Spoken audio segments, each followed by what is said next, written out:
There's a pretty nice view from Mountain Beer, said Kathleen McArthur to her friend Judith Wright on a bright summer's day. And I don't know about you, but my greatest fears are that someone will take all this beauty away. So let's fight, oh, let's fight for it, I say.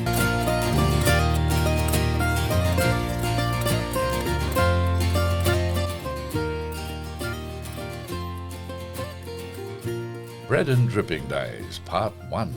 A lunch hour theatre script by Kathleen McArthur. Kathleen McArthur was Daniel and Catherine Evans, née Durac's third daughter, the middle child of their 5 children. The family owned homes in Coorparoo, Brisbane, and Caloundra on the Sunshine Coast. Kathleen wrote Bread and Dripping Days based on memories from her childhood in the 1920s. It was published in 1977. I remember how it was when I was young, how we used to live before the war, when the air was clean, sex was dirty, and the rain rained hard. Our house, like many on our street, was made of wood and had an iron roof. Rain on a hot tin roof is a sound once heard, never forgot, so loud it stops all conversation. We had a chook run in the backyard into which we threw the kitchen scraps and, oh, for the shame, a dunny outside. Oh, that can't be true. Oh, yes, it is. Ew, yuck. And if the hens stopped laying, they'd find themselves in the Sunday roast. Just thinking about roast dinners can make one hungry. I do remember the vegetable garden.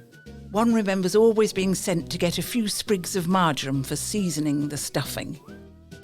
If it wasn't an unfortunate chicken, the Sunday roast might be a succulent roll of beef, or a leg of mutton, or the crackling topped joint of pork, but always with the roast potatoes and onions and pumpkin, and maybe a few sweet bucks as well, topped off with a boat of gravy to pour all over it. But that wasn't the end of the meal, of course. If the weather was cool, it would be followed by steamed golden syrup pudding with rich egg custard. All this nostalgia about the Sunday roast means we can't forget the bread and dripping. Whatever happened to bread and dripping? When butter was 6p a pound, children have dry bread, or bread and dripping. After the long walk home from school, there was always bread and dripping for afternoon tea, liberally sprinkled with pepper and salt. So what is dripping? Well, in sheep districts it was mutton dripping, and those children swore it was the best. But the cattle families plumbed for beef dripping as the tastiest. Nothing was ever heard of pork dripping, probably because pig breeders grew so fond of their charges they couldn't bear to kill their little darlings. It would be like eating one's own friends. Straight out cannibalism. While you may slaughter a bullock, kill a sheep, this little pig goes to market. This little piggy went to the market. This little piggy stayed home. This little piggy had roast beef, and this little piggy had none. This little piggy went wee, wee, wee, all the way home. Yeah, but what is dripping? Dripping is the fat left in the pan from the Sunday roast. This precious liquid was kept in a jar after the juices from the meat had been tipped out, leaving a rich, delicious fat that would set in the fridge and be used for snacking all week long. Nothing was ever wasted from the Sunday roast. On Monday, any meat left over became shepherd's pie. To make this family favourite required the cook to assemble the mincer, a trusty black cast iron contraption that nowadays would most likely only be found in a folk museum. It would be screwed onto the end of the scrubbed kitchen table and rested on a pad of folded newspaper just beneath the grabs so not to leave unsightly impressions in the furniture. Then into the mouth of the mincer would go the chunks of meat along with onions, carrots and herbs from the garden, handfuls of sage and marjoram, always fresh of course, but definitely no garlic, for those were pre-garlic days, at least for respectable families. A bread crust or two might stretch out the volume, if needed, but that would go in last to soak up whatever juices might be left in the bowl.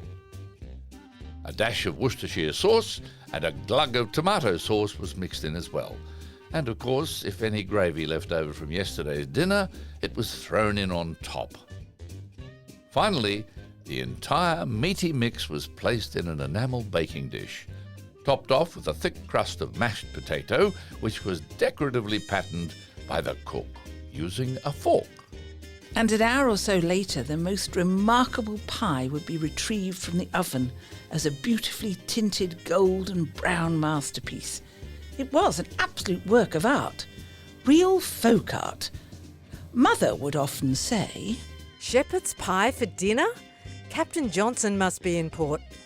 Captain Johnson was the master of a Howard Smith coastal tramp steamer. He was always popular with the children and mercilessly teased by Dad. Harry knows every sandbank on the Australian coast. He's been on them all. In those days, children were not permitted to be fussy about food. Every child has to eat food that is good for them, if they know what is good for them. Including parsnips, swede and turnips. Oh, does your father like them? When I grow up, I'm never going to eat cabbage.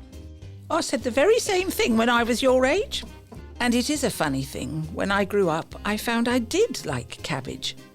She might have been right about cabbage, but not about parsnips and swedes. You want to make me grow? Boiled beef and carrots, boiled beef and carrots. That's the stuff for your Derby girl. Makes you fat and it keeps you well. Don't live like vegetarians on food they give to parrots. Blow out your kite from morn till night on boiled beef and carrots. To think of the family in the 20s is to see all at the dining table in the social hour of the day. The table is covered with starched white cloths with starched serviettes in one's own serviette ring, which was usually a christening present from a godparent and engraved with the child's name and date of birth.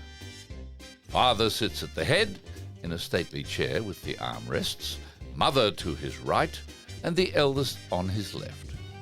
Present children descending by age down the sides, so the youngest was forever asked for something to be passed.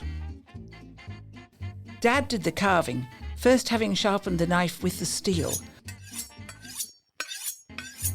which he did with a theatrical flourish. Mother served the vegetables and later the puddings, and no one commenced eating until all were served. That is good manners. But really it was simply plain common sense, for otherwise the first served would be back for seconds before the last served had a chance to begin. The most absurd rule of all was eating peas from the back of the fork. Of course they went rolling down the slope, scattering over the spotless tablecloth. I eat my peas with honey. I've done it all my life. It may seem rather funny, but it keeps them on the knife. At the end of every meal was always a pile of dishes, pots and pans to wash up. Whenever it was my sister's turn to wash up, she did it with such bad grace. She didn't like getting her hands dirty, so she was too slow for her dryer-uppers, who, inspired by some red in the tea towels, begin a bullfight. Toreador, don't spit on the floor, use the cuspidor, that's what it's for. At which stage that same sister with both hands pressed to her stomach would rush off to the lavatory. Ask anyone with siblings, antics like this quickly set off a counter-reaction. She needs to go to the lavatory, she needs to go to the lavatory, she needs to go to the lavatory. And so say all of us. She doesn't like washing the pots and pans, she doesn't like washing the pots and pans, she doesn't like washing the pots and pans. And neither do the rest of us. Just as class was indicated by good and proper manners, it seemed respectability was rated by cleanliness. One's standing in the community seemed to depend on the weekly soap order from the grocer. And this cleanliness was taken to the extreme, when verandas were to be scrubbed. Queensland houses of the day mostly had white beach veranda floorboards, which could be kept sparkling white by vigorous scrubbing. What was fun for us as children, much more fun than the scrubbing, was the hosing down. We held the hose while an adult swished the water around with a millet broom.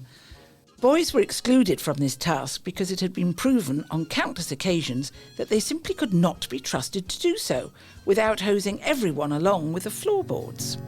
When I was just a little girl, I asked my mother, what will I be? Will I be pretty? Will I be rich? Here's what she said to me. Que sera, sera, whatever will be, will be. The future's not ours to see. Que sera, sera, what will be, will be. Que sera, sera. This podcast series was produced by the Sunshine Coast Council Heritage Library with the support of a strategic priority grant from the State Library of Queensland. This series was produced in 2022 and may not be reproduced for any commercial or non-commercial interest.